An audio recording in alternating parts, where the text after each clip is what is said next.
Hi, I'm Robert Sullivan.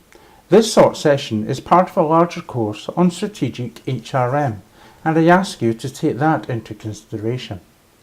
In the wider HR course, we ask if your HR strategy is truly strategic. We ask if your HR strategy adds value and if it fundamentally is a positive in terms of its impact on achieving organisational strategic objectives. In this short section, however, we consider some of the basic challenges in aligning corporate or organisational strategy with our HR strategy. So what should you know before coming to this course? As an ideal, you should have some awareness of HR and/or corporate or organisational strategy more generally. Throughout the course, we ask that you think about the theory or the concepts that we introduce and try to apply them to an organisation that you work in or an organisation you're familiar with. It is always useful to compare theory to what happens in practice. So we ask you to do this throughout this session. So what will you learn in this short session? Essentially, there are three main learning outcomes. At the end of this session, we hope that you will be able to outline some of the challenges we face in aligning human resource strategy to corporate strategy more generally. You will be able to discuss some of the difficulties we face in matching job roles or specific job areas to a strategic goal or goals, and in that way the difficulties we have in focusing our development to areas that really make a difference in achieving organisational strategy. You will also be aware of some of the key questions and issues that will assist you in identifying those job functions, job roles and perhaps individuals that will be the key to maximising the impact of HR on strategic goals. So let's now think a little about the creation of your own human resource strategy. Whilst chief executives, or indeed the board of organisations, may direct their human resource leaders, perhaps the HR director, to develop an HR strategy by focusing on the organisation's strategic goals, this is not as simply done as it sounds. The HR director will look to develop human resources that are vital and really important in terms of helping the organisation achieve strategic goals. All well and good, but there are some difficulties associated with very many strategic goals in our organisations today. Strategic goals in general are, unfortunately, very general.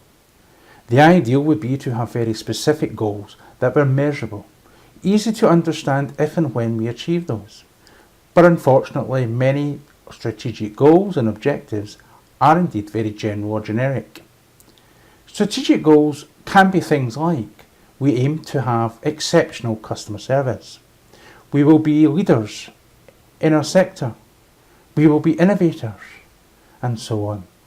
As you can see, these are very worthy goals for most of us, but also very difficult to measure and work out whether or not we are achieving those or not.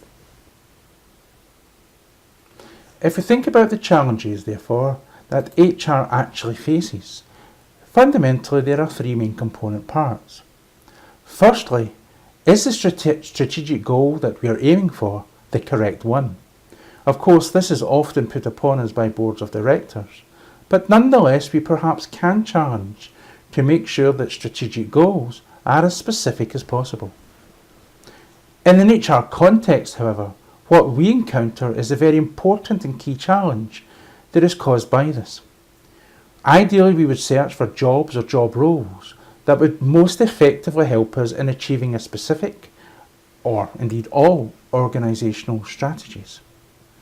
Because we need to think about the competence needed, the training and development, the recruitment, retention, and even reward structures to ensure that people in those key roles that have the greatest impact on organisation objectives are what we need to survive and indeed prosper.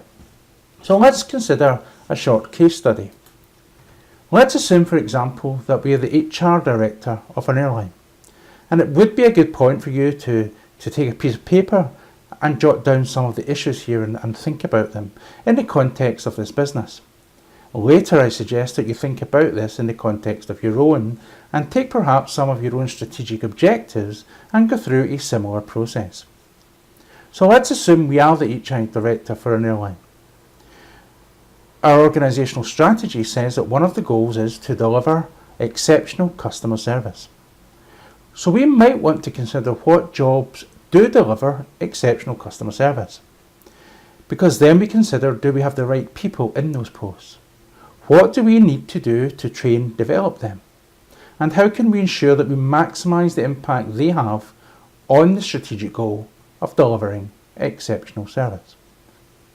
So let's just brainstorm or jot down on a piece of paper what jobs that you believe help us deliver the strategy of exceptional customer service in the context of an airline.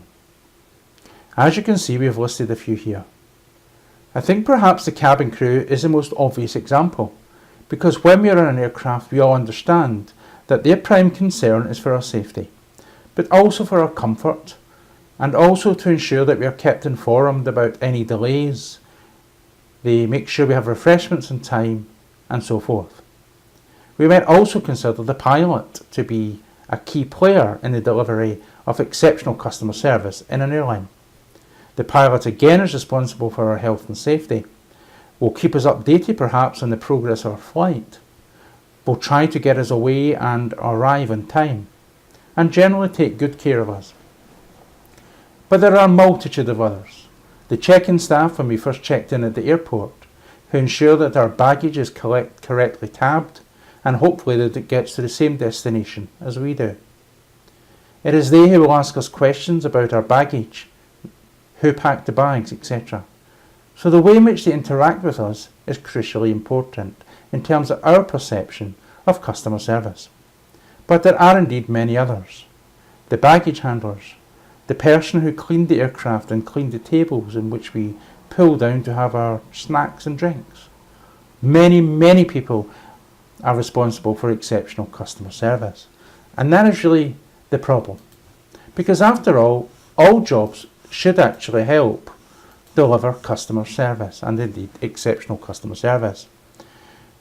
So how therefore can we focus on any particular role? We would have to determine which jobs or job roles played the largest part in delivering exceptional customer service. So strategic success or strategic goals are ideally very specific. Indeed, they should be SMART. They should be specific, measurable, attainable, realistic and time-bound. But they very often are not. So let's reflect on what we might have to do if we are to play the greatest impact and maximise the impact of HR on the achievement of organisational objectives. We should consider what achieving the goal looks like. What does exceptional customer service, for example, look and feel like? How do we measure that we actually have achieved it? We should not just consider what job roles contribute to that strategic objective, but which ones are priority, which are vital, which are pivotal to achieving that strategic goal, and which jobs would make the biggest difference.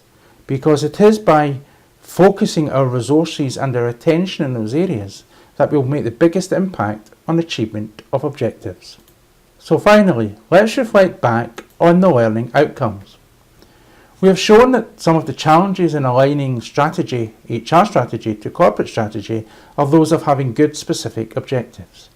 We have demonstrated that we really have to identify those jobs or job functions where we can make the maximum impact. And we have shown some of the fundamental questions we need to ask in order to be best placed for HR to make a significant impact in the achievement of organisational objectives.